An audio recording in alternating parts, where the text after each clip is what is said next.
In today's video, I am going to teach you how to upload lists to Constant Contact email.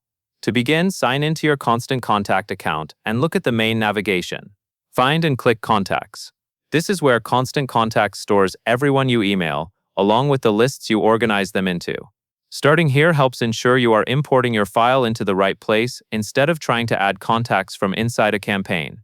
Once you are on the Contacts page, choose Add Contacts, then select Upload from File.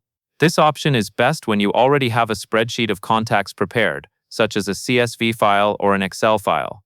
Before you upload, it helps to make sure your file is clean and easy to read.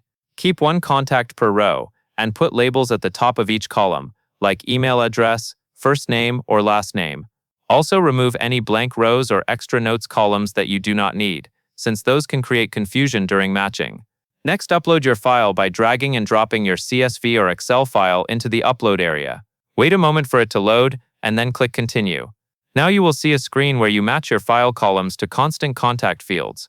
Take your time here because this step determines where your contact information gets stored. For example, make sure the column containing email addresses is matched to the email field. If any column does not apply, you can leave it unmapped.